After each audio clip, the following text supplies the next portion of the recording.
You wake up, not just from sleep, from dreaming, from memory, from forgetting. You wake up into the same body you went to sleep in, more or less, the same breath, the same bones, the same face in the bathroom mirror. And you see it there, that thing, that self. You think, there I am. But you're wrong. That's not you. That's a reflection, an echo. A performance rehearsed so many times it moves on autopilot. It brushes your teeth, gets dressed. It asks, how do I look today? It remembers what it's supposed to be. But the thing in the mirror, that's a deepfake. That's the ego.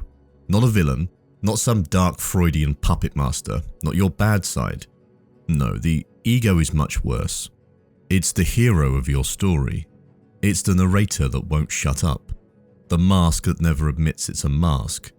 This episode, we are going to hold the ego down and peel it open like old wallpaper, layer after layer until we see the drywall underneath. This is The Observing Eye, and today we are going mirror deep. You see, nobody tells you when you're a kid that you don't start with a you. You're not born as a self, you're just sensation. Skin and warmth and scream. A body that reacts, an organism in a world of noise. But then the adults start pointing. That's your name, that's your toy, that's your behavior. And the game begins. You start assembling a thing called you out of the feedback. You're smart, you're quiet, you're a problem, you're a miracle, you're too much, not enough, funny, sensitive, dangerous, beautiful. You look into the eyes of the people who feed you and hope they'll reflect back something safe. If they smile when you laugh, you learn to be funny. If they flinch when you cry, you learn to hide your sadness. You build yourself like a scarecrow piece by piece until you look human enough to be loved. That's the first lie. The ego isn't some invincible wall. It's a defense mechanism that went too far. It's a child's coping strategy that grew up, put on a suit and started calling itself me. And like all the best lies, it works. It gets you through the day. It makes decisions. It takes credit. It wears the pain like armor and calls it personality. But if you stop, if you really stop and sit and look inward, you'll hear the echo. The slight delay in your reactions, the second voice behind your first, the part of you that's watching yourself laugh at the joke. The moment you say I love you and wonder if you meant it, that's not malfunction, that's the fracture. The evidence that you are not whole, you are observed even by yourself. The ego is what you built so people wouldn't run away, so they'd clap, so they'd stay.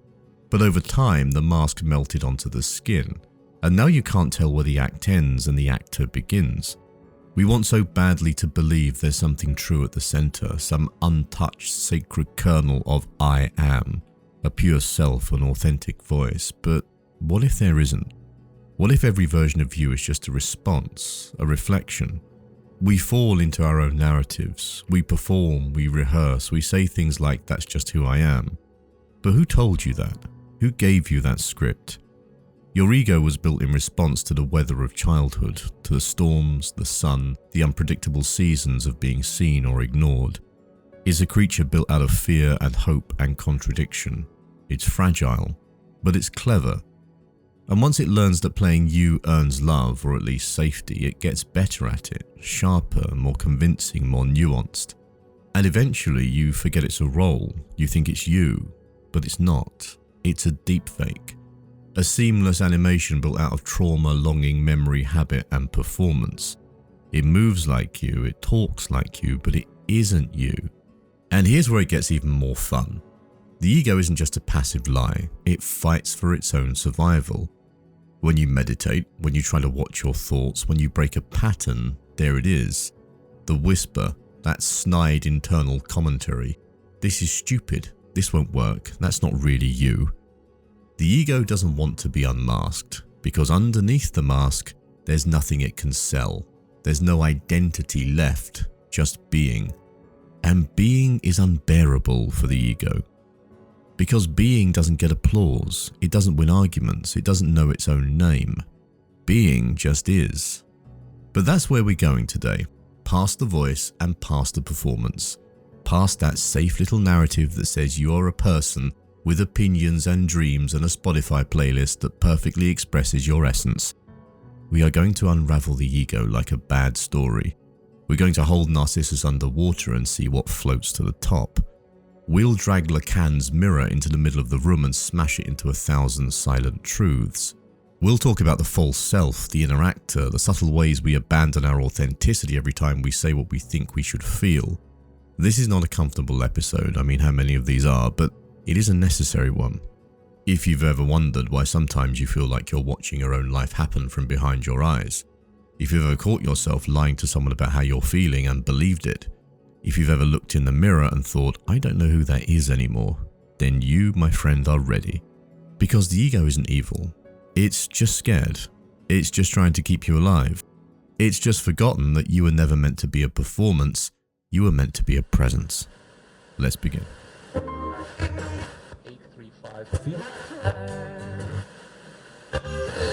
Let's start this episode by talking about Narcissus. And we're going to start by killing him. Or at least killing the idea that Narcissus was beautiful and knew it and loved himself too much. Now, Narcissus wasn't in love. He was starving. That's the real version. The version that you don't get in the mythology books because the truth is much harder to draw on ancient pottery. Narcissus wasn't vain. He wasn't proud. He wasn't seduced by his own beauty. He was empty, hollow, a shell with good cheekbones. And he wasn't looking at himself. He was looking for something inside the image. A sign, a signal, some kind of confirmation that he was, that he existed, that he had a self and it could be loved. Because nobody ever gave him that. Not really. This is the part that the myth skips. When Narcissus was a child, someone withheld something. Maybe it was love, maybe it was safety, or maybe it was being seen. But something didn't land. Something essential never stuck to the ribs. He became a hunger walking around in the shape of a boy. And when Echo came, the Echo, the nymph who was doomed to only repeat what others say, he couldn't love her either. Not because she wasn't enough, but because she didn't offer him what he truly needed. Not her love or her body, but his own image, reflected back to him through the eyes of someone who saw him completely. Echo couldn't do that. She could only repeat him, so he sent her away. And then one day he saw his reflection, perfect, unjudging, and silent. And for the first time in his life, there was something staring back that didn't interrupt, didn't criticize, didn't demand he be anything other than what he already appeared to be. This is what the ego does, and this is how it begins. You look into a mirror, not just the glass kind, but the human kind, the social kind, the kind that's made from glances and expectations, and you see something reflected back. A smile, approval, a label. And because you're a kid and kids are desperate to survive, you become the thing that you see. Over time, it solidifies. You build a self around the reflection, not from the inside out, but from the outside in. Narcissus wasn't in love with himself. He didn't know himself. He only knew the image, and the image was beautiful, so it must be worthy. And that's the tragedy. Not that he fell in love, but that he mistook the reflection for the real. And we do it every day. Every time you describe yourself in adjectives someone else used first. Every time you say, I'm just not that kind of person, without stopping to ask who told me that. Every time you feel something real and raw and wild, but press it down because it doesn't match the script that you've been living. You become Narcissus. You kneel beside the pond. You stare, you fall in love with the mask, and the water stays still because it doesn't care if it's lying. The reflection is quiet. The reflection doesn't argue. It reflects whatever is necessary to keep you looking. That's how the ego survives. It doesn't tell you who you are, it tells you what you need to be seen. And once you see it, once you see the image and believe it, you begin the long, slow drowning. Not a splash, just this beautiful, slow submergence into unreality. You say things like, I've always been this way, this is just who I am, I don't know how to be different. But those aren't truths, they're scripts. And the deeper you fall into the image, the harder it is to come back to whatever came before it. Maybe there was no before, and maybe that's the real horror. Because what if there was never a solid self to begin with? What if you've only ever been a collection of reflections strung together with duct tape and desperate hope? What if you were born the moment someone else told you what you were and you believed them? That's Narcissus, not a boy admiring himself, but a being trying to exist by being reflective. He didn't fall in love, he fell into confirmation, into the safety of a fixed identity, He fell into the illusion of being seen without judgment, the lie of coherence. And he stayed. He stayed because the walk away would mean facing the unthinkable possibility that there was nothing underneath, that the self wasn't solid, that the I was hollow. And that's what we all do. We stare into the mirror of our lives, our reputations, our habits, our roles, and we believe that the reflection is the truth. We fall into routines. We become experts in our own performance. We learn what works and we do it again and again until the mask becomes skin. And this we call personality. And if someone tries to show us something different, some flaw, some rawness, some contradiction, we flinch and rage and reject because it threatens the reflection. And if the reflection is false, then who the fuck are we? This is the fear the ego guards against. This is why it defends itself like a cornered animal, because it knows that once the illusion breaks, the pond disappears. And there you are, no image, no feedback, just you, maybe, if anything's left. So yes, Narcissus is the myth, but he's also the mirror. And he's also you, and he's also me. And if you look close enough, and long enough, and bravely enough, you'll see him blinking back at you. And maybe you won't fall in love, maybe you'll walk away, but first you have to see the lie for what it is. That's where we're going next.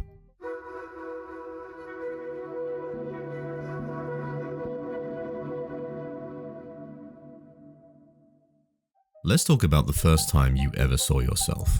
You don't remember it, not really. You were too young, still full of milk and dreams. You didn't even know you had a name yet. You didn't have thoughts, you had needs. You cried, and the world responded. Warmth, food, touch, or nothing. But at some point, somewhere between 6 and 18 months old, your mother, or whoever was around, held you up in front of a mirror. And that's when it happened. The first fracture, the first mistake. You looked into that mirror and saw a whole, a body, contained, coordinated, and complete. And you thought, that's me. But it wasn't. It was an image, a surface, a flat, external visual coherence that you didn't actually feel inside. Because inside you, you were chaos. You were hunger and wet nappies and flailing limbs. Inside, you were fragmented, pieces of experience with no story to tie them together.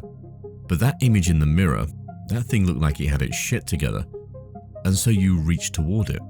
Not physically, not with your baby hands, but mentally. You identified with it. You said, that's who I am. And just like that, you were born. Not the real you, not the living, breathing, howling mess of cells, but the ego, the image self, the I that could be seen. This is what Jacques Lacan called the mirror stage. And according to him, it's not some cute developmental milestone. It's a curse. It's where your suffering begins. Because the moment you identify with the image in the mirror, you create a split between the real self, the raw fragmented experience, and the ideal self, the one who looks whole, composed, and in control. From that moment forward, you are forever chasing that ideal, forever trying to become what you already mistakenly believe yourself to be. And you never quite get there. Not ever. Because the ego is a hallucination. It isn't real. It's not some part of the brain, it's not a soul, and it's not a personality. It's a construct, a story told to resolve the unbearable tension of being conscious and disorganized at the same time. Lacan says that our sense of self is always already alienated. We are exiled from ourselves by this illusion. We do not live in ourselves, we live through our image. Now, the brutal part of this is that every second of your life since then, every time you've tried to find yourself, every time you've asked, who am I, or tried to become a better version of you, you've been chasing that mirror, that lie, that ghost of coherence that was never you in the first place. You're not trying to become authentic. You're trying to catch up with an illusion you mistook for yourself before you could speak. Let that sink in. What the mirror stage creates is not just an ego. It creates a permanent sense of lack, a void, a wound. The feeling that something is missing, that you are incomplete, that there is some version of you out there that would finally be whole if only you could become it. This is the foundational wound of the ego, the belief that you are not enough as you are. Because what you identified with was never you, it was a projection. This is where desire is born. Desire in the Lacanian sense is not about wanting objects or people or experiences, it's about trying to close the gap, to become whole, to be seen as whole, to feel as whole as the mirror told you you could be. But the tragedy is that you never will, because the image isn't real and it never was. The ego is like a shadow puppet dancing on the wall of your psyche. You think it's you, but it's just a projection of your desire not to be fragmented. Lacan says that this whole identification process locks you into a symbolic order, a world of language, categories and roles. Once you've chosen an image, you have to maintain it. You enter the economy of signs, you become a good boy, a difficult child, an overachiever, a people pleaser. You start speaking in scripts. You start becoming legible to the social order. And so the deepfake deepens. Because it's not just that the ego is fake, it's that the ego becomes a performance. From the mirror stage onward, you are not just being, you are appearing. You are constantly managing the self-image, adjusting your behavior, trying to align your experience with the performance. You want your inner world to match the mask. And when it doesn't, you panic, you shame, you dissociate. This is why people crack. This is why the most polished individuals often implode when something threatens the performance. Because they aren't anchored in their being, they're anchored in the image. And the image is fragile. It can shatter, it can betray you. Now the problem is that even when no one is watching, you're still performing. Even when you're alone, you're still trying to live up to the mirror. Because the gaze is internalized. You watch yourself, you become your own audience, your own critic, your own director. And that internal gaze, that self-surveillance, that's the ego keeping the deepfake alive. It tells you how to feel, how to look, what to say. It punishes you when you deviate. It whispers that you're a fraud. It says this isn't like you. It says be consistent. It says don't fall apart. But falling apart is the truth. You are fragments, you are contradictions. You are a body trying to be a concept and the tension is killing you. So what's the escape route? Well, Lacan doesn't give us one.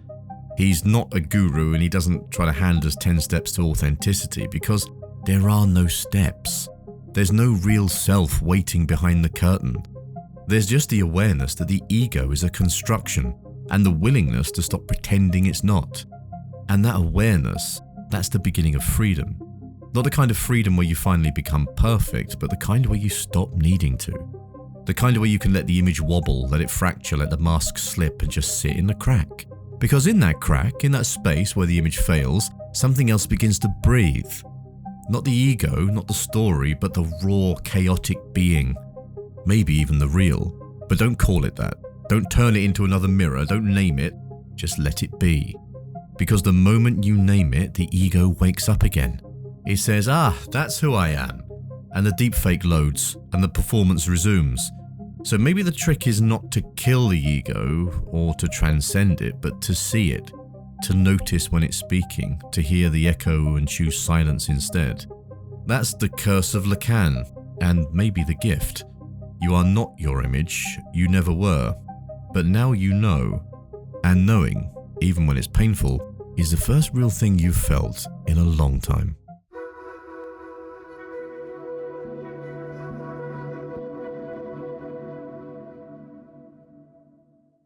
Imagine this. You wake up in a spotlight. Not literally, not some Broadway stage. There's no velvet curtains or choreographed applause, but still, the second you open your eyes, something in you clicks. A kind of awareness, a tension, that coiled readiness behind your eyes, that pressure in your chest, that impulse to get it together before anyone sees you. Even if no one's around, even if it's just you still perform. Because you are not simply being. You are appearing, projecting, editing. You are playing a role you forgot was a role, and that's the trap. That's the performance of the ego. We've already laid the groundwork for this. Narcissus mistook the reflection for the real. Lacan said the ego was born through that mistake, through identification with the image. Now, in this part of the story, we ask the question, how does the image stay alive? And the answer is simple. Performance. Because the ego doesn't just exist, it doesn't sit quietly in the background, it requires upkeep, constant rehearsal, ongoing revision. The ego is a publicist, a branding campaign, a never-ending play where you are the actor, the script, the stagehand, and the audience all at once. Now I'm going to bring in Erving Goffman, a Canadian sociologist who treated life not as biology but as theatre. His masterpiece, The Presentation of Self in Everyday Life, argues that we all move through the world like actors on a stage, managing impressions, tailoring appearances, and controlling context. There's a front stage where the performance happens, how you speak to your boss, how you smile at the cashier, how you laugh a little louder when someone attractive is nearby. And there's a backstage where you supposedly let your guard down, where you wipe off the smile and stop sucking in your gut, where the sweat shows, where you collapse into the couch and stop pretending to be fine. But the catch, and Goffman never says this explicitly, but it's hiding between the lines in his book, the backstage is a performance too. You perform to yourself. You say, "God, I'm such a mess," in the exact way you think a mess should look. You drink straight from the bottle not because you want to, but because it completes the picture. You cry into your pillow like you're auditioning for your own sympathy. Even alone, you're still acting, still narrating, still curating. Because the ego doesn't just survive on external validation, it runs on internal narration. The ego needs you to keep the story going, and it rewards you when you stay in character. You ever had a moment where you said something that sounded like you but didn't feel like you? Ever laughed at something and then immediately wondered why? Ever told a story about your childhood that got a great reaction and then found yourself exaggerating it a little more the next time? That's the ego adapting the script. That's the performance getting optimized. Now the thing is, we don't just have egos. We interface with the world through them, like a user interface on a computer. You are the swirling mess of code underneath, irrational, emotional, and inconsistent. But the ego presents a clean dashboard. It makes you navigable. It gives people buttons to click. It makes you make sense. And because the world rewards clarity, you stay inside the interface. You learn which parts of yourself get positive feedback, and you keep those parts in the window. The rest is minimized and hidden and running in background processes. The ego in this model becomes a filter, not of reality, but of identity.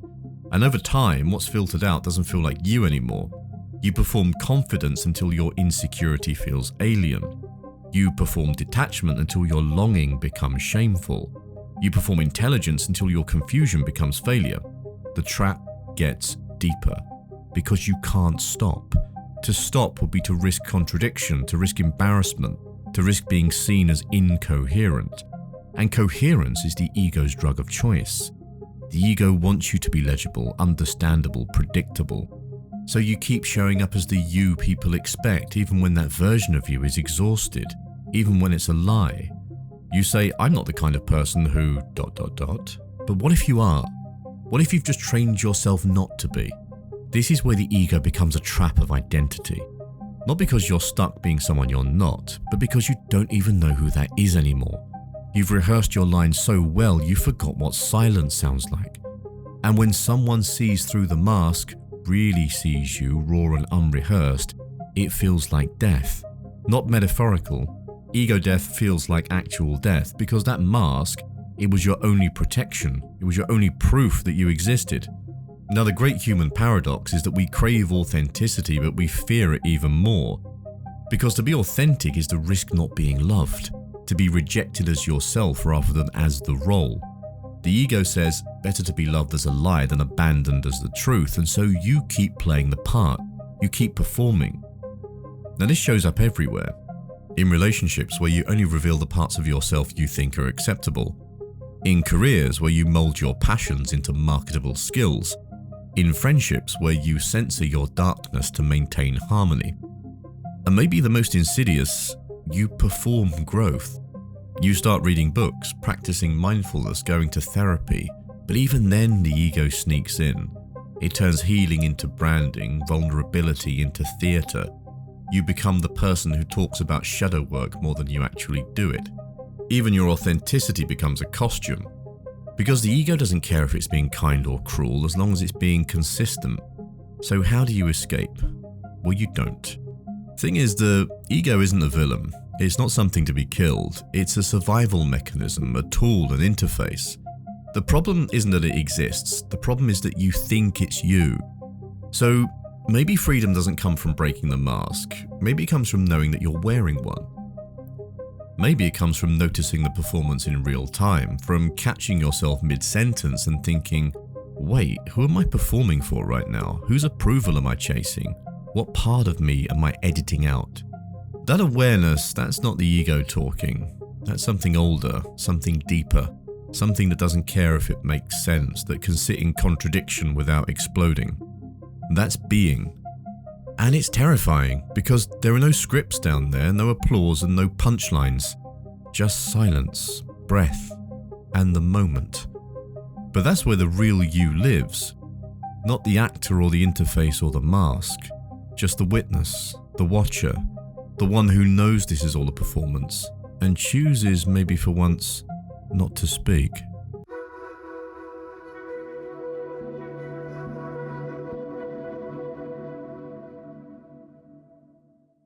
Ego death sounds poetic, sounds mystical, sounds like some shaman with face paint and peyote whispering that you're not your name, your job, or your past. But the truth is uglier. Ego death is panic, it's confusion. It's trying to remember your own name and feeling like you've just asked a stranger for directions to a house that no longer exists. Because it's not just forgetting your identity, it's the realization that there never was one. Not really. What you had was a character, a role. You had a set of reflexes that learned to behave in ways that got fed, praised, and held. But beneath that, there's silence, the blank hum of being without a label. You think the ego death is transcendence, you think it's this light-filled elevator ride into divine unity. And maybe it can be, but not at first. At first it's dismemberment, a psychological unbodying. Because when the ego dies, what dies with it? Your story, your personal mythology, the narrative you've been whispering to yourself every night since you were 5. I am this person, this is what I want, this is what I have survived, this is where I'm going. All of that's gone. And without it, you're not empty, you're weightless. Like a suit of armor just slid off mid-battle and now you're standing there naked with arrows still flying at you. No shield and no script, just breath and the wild. This is where the fear kicks in, because the ego tells you that without it, you're nothing.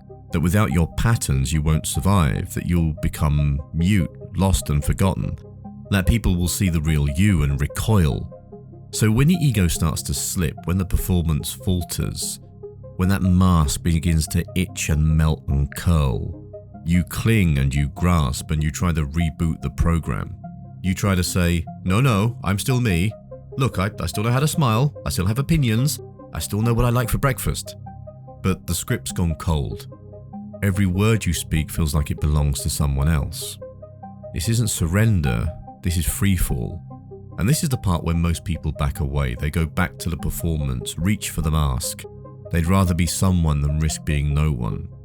But those who don't turn back, those who let the ego rot, they discover something unspeakable. A kind of freedom that doesn't come with fanfare.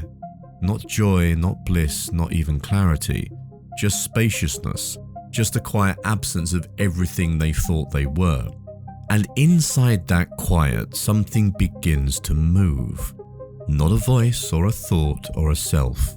Something more primal, older than identity, older than words. The witness. This is the part mystics talk about when they say you are the sky, not the storm. That you are the watcher, not the thing being watched. That you are being itself and not the story wrapped around it. But let's be clear, this isn't some blissed out transcendence you can package and sell. This is the end of ego as interface. No dashboard, no filter, no buffer between raw life and your skin. Everything becomes more vivid. Because now there's no distance between you and the moment. There's no narrative to hide behind.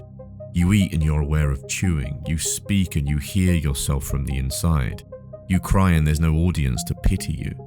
This is the purest state of human consciousness, not divine, unedited. And what you learn, what you feel, is that the ego was never evil.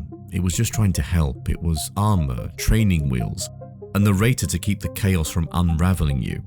But now that it's gone, you don't need to replace it. You don't need a new story, and you don't need to build another self. You can just be. And being at first is awkward. Like silence after years of background noise. But eventually something shifts. You begin to move without needing to know why. You begin to speak and hear the truth behind your words. You begin to feel, not for applause, not for performance, but just because it's what's happening. This is the freedom people write poems about and then ruin by trying to explain, because you can't think your way here. You can't study your way into ego death. You can't memorize the dance steps and hope for transcendence. Ego death is a death. You have to die into it. And death never feels safe. So why do it? Why let the mask slip? Why dismantle the thing that kept you alive? Because survival isn't enough. Because the performance isn't joy. Because deep down you've always known something was off. That no matter how perfectly you played your part, it still felt hollow. And you want more than applause. You want peace. You want to stop trying to be someone. That's what ego death offers. Not salvation, not meaning, just release.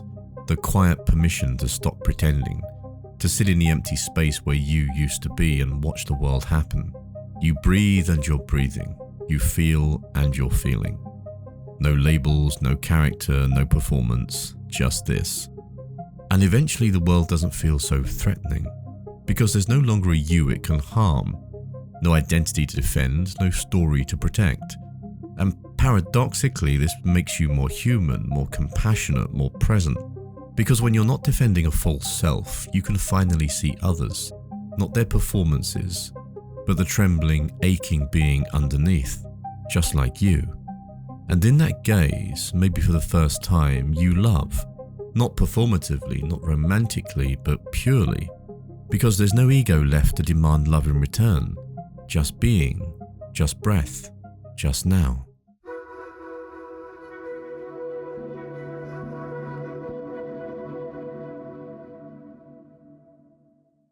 So you've killed the ego, or at least watched it fall apart. The mask slipped, the story cracked, the whole illusion of selfhood shattered like a windshield hit by a rock going 80 miles an hour.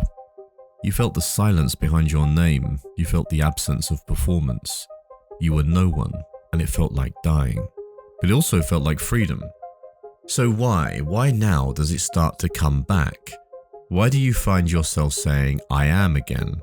I am this way, I am not that kind of person, I know who I am. Why, after all that undoing, do you start building again? Because the mask isn't a mistake. It's a magnet, a gravitational pull.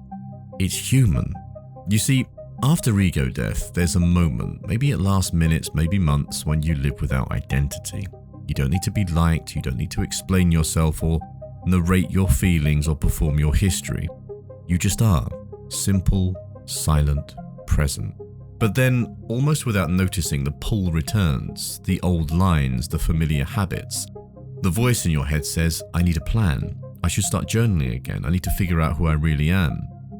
That voice is the mask reassembling itself, not out of egoic arrogance, but out of survival. Because being someone is easier than being no one. Being someone gets you fed, it gets you included in the group. We are social animals, and the social contract is written in identity. Who are you? What do you believe? What tribe do you belong to? What's your role in the village? We need identity to interface with society. We need a name on the driver's license. We need a resume. We need a voice that can say this is me so the world doesn't run us over. And more than that, we need identity to love, to be loved. Because love, at least the way most of us experience it, is relational. It's built on some assumption of selfhood. I love you, I know. If you're a shifting cloud of awareness with no stable ground, who's being loved? How do you connect? The ego comes back not because you're weak, but because you're human, and humanity is built on story. We are narrative creatures. We need arcs, beginnings, middles, and ends. We need cause and effect. We need to make sense. And so, slowly, the mask returns. But it's softer now, less rigid, less armor, more cloth. You don't believe in it the same way anymore, but you still wear it. You catch yourself performing and instead of panicking, you smile. You say, that's the mask again, and you keep going. This is the return. Not to delusion, but to function, to re-enter the world, to participate, because you can't live in the void forever. You can't walk around in a state of non-being and expect to pay the rent. So the mask reforms, the story rebuilds, but this time, maybe you wear it differently. You know it's not you. You know it's a costume. You don't confuse the role with the actor anymore. You say I am like someone telling a bedtime story, softly with affection, knowing it's just a tale to help you sleep through the night. And that knowing, that awareness, that is everything. Because most people never know they're wearing a mask. Most people die inside the performance. They think the role is real. They defend it, they kill for it, they go to war in the name of it. But you saw the space behind the mask. You saw the ego fall. You met yourself, or maybe the absence of yourself, and you didn't run. And that changes everything. Now, when the identity rebuilds, it's not a prison, it's a tool. You can say I'm an introvert, but you know it's just a shorthand. You can say I don't like confrontation and feel no shame when someday you do. You can tell your story without getting trapped in it. Because the mask will always come back. The story will always return. The ego will always try to reorganize chaos into something clean. But now you're not seduced by the performance. You see it. You play with it. You let it live without letting it own you. And that's not failure, that's integration. Because the goal was never to destroy the ego. The goal was to stop mistaking it for yourself. Now the paradox is that the more you try to annihilate the ego, the stronger it gets. The more you fight it, the more clever it becomes. It will take your spiritual practice and turn it into identity. It will wear robes, it will quote Rumi, it will meditate just to post about it. It will say, I am not my ego in the voice of pure fucking ego. But when you stop fighting it, when you see it and let it be, it relaxes, it stops screaming, it becomes what it was always meant to be. A helpful function, a beautiful lie. Because humans need masks, not to hide, but to connect, to navigate, to make meaning in a world that doesn't offer any for free. And if you can wear the mask lightly, if you can take it off and still breathe, then you've won. Not because you've transcended the ego, but because you're no longer afraid of it. That is the real freedom. Not being no one, not being someone, but knowing you are both, and neither, and still alive. So let the mask rebuild. Let the story reform. Just don't fall asleep in it.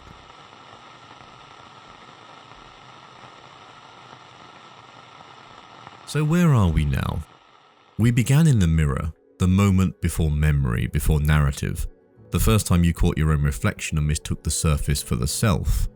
You saw something that looked whole, and in that illusion of wholeness you found an anchor, something to become, to protect, to perform.